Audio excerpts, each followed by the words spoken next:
It is just after midnight on June 12, 1943. At an airfield near Venlo, a twin-engine aircraft sits pointed into the dark.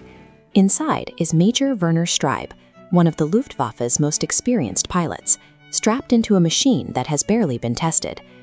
Guided only by early radar and a great deal of nerve, Streib pushes the throttle and hunts down the British bomber stream. In the black sky, he finds his first target, then another, and a third. By the time he turns for home, Streib has shot down 5 heavy bombers in a single flight. The return flight nearly undoes the entire triumph. As the aircraft descends toward the runway, the flaps fail. The heavy machine slams into the tarmac and is torn apart. Yet Streib and his radar operator climb out of the wreckage and walk away alive. Major Werner Streib's 5 kills in a single night provided the first evidence that Heinkel's design could dominate the bomber streams. Yet, this immediate combat success only marked the beginning of a struggle for survival against the same leadership that had requested the plane. To understand why the Uhu existed at all, we have to look back to 1942. Germany had lost control of its own airspace after sunset. The Royal Air Force had shifted its strategy, targeting the Reich under the cover of darkness. Hundreds of heavy bombers, 4-engine Lancasters and Halifaxes, were sent across the channel loaded with high explosives.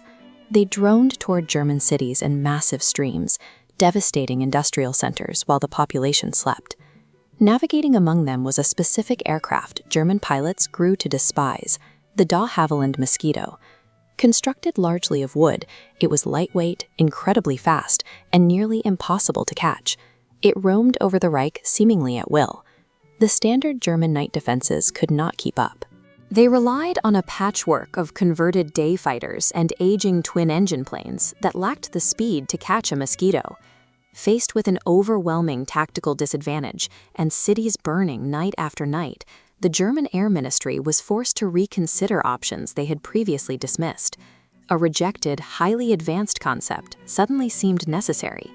2 years earlier, in 1940, aircraft designer Ernst Heinkel had quietly funded a private project. He drew up a fast, modern, twin-engine aircraft.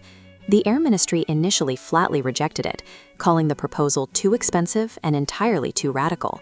When they finally brought the plans back to the table, the Uhu entered production as an integration of systems found on no other frontline aircraft.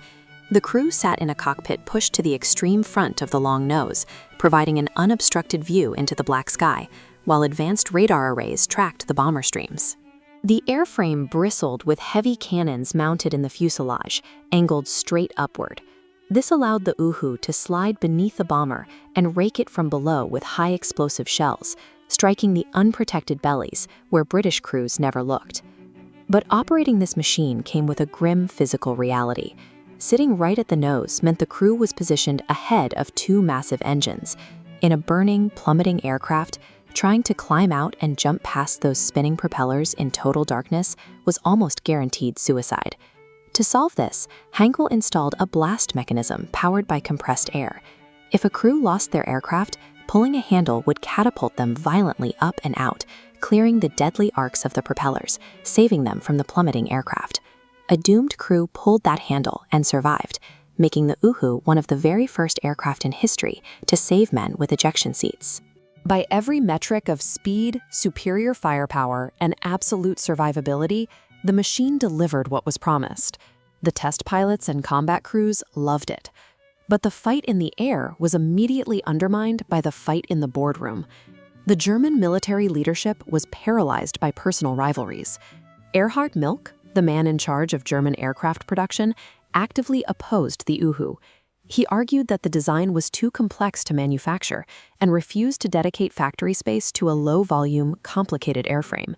Instead, Milch preferred to flood the skies with thousands of simpler, cheaper machines that were already on the assembly line, like the Junkers 88, even as frontline results proved the Uhu was far more capable. The bureaucratic delays compounded when the very bombers the Uhu was designed to intercept began striking Heinkel's factories in the spring of 1943. Blueprints burned, and the already fragile production lines were thrown into complete chaos. The contrast was staggering. When leadership threatened to take the Uhus away, the elite night fighter pilots pushed back, flatly refusing to fly anything else. Yet the men commanding the factories continued cutting the orders. Ultimately, production withered completely. The grand order for hundreds of aircraft was repeatedly slashed to prioritize new jet fighter programs. By the time the factories fell, only about 294 Uhus of all types had been completed. A handful of excellent fighters, flown by a small group of desperate crews, faced night skies containing hundreds of British heavy bombers. There was never a mathematical possibility of meeting the threat, and the window for the Uhu had closed. By 1945, heavy piston-engine fighters were already losing relevance, as the aviation world rapidly turned its attention toward jet propulsion. A machine designed specifically to outpace the Mosquito and destroy heavy bombers was sidelined on the ground, a casualty of the shifting priorities and administrative infighting that defined the late-war Luftwaffe. When the war ended, Allied engineers took a hard look at captured Uhu airframes. While the radar and engines were quickly outclassed, one specific feature stopped the inspectors cold: the ejection seat.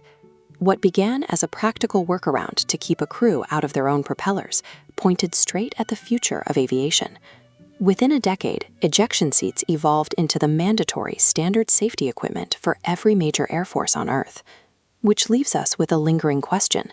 If Germany had built the Uhu in the numbers its pilots begged for, if 1,000 of them had been waiting over the cities instead of a few dozen, how much longer and how much bloodier would the night war have become? Tell me what you think in the comments. I read them, and the best discussions happen down there. And if you enjoyed this, hit the like button. It costs you nothing and genuinely helps the algorithm show these stories to more aviation history fans. There is one more aircraft you need to hear about, because while the Germans built the Uhu to rule the night, across the Atlantic, the Americans were building a dedicated midnight hunter of their own, the Northrop P-61 Black Widow. Subscribe so you don't miss the story of the only machine purpose-built to out-hunt planes like the Uhu. The Heinkel H-219 proved that sophisticated design could solve the most dangerous tactical problems of the dark. But its legacy is a reminder that technical success means nothing if the system behind it chooses not to listen. Thanks for watching.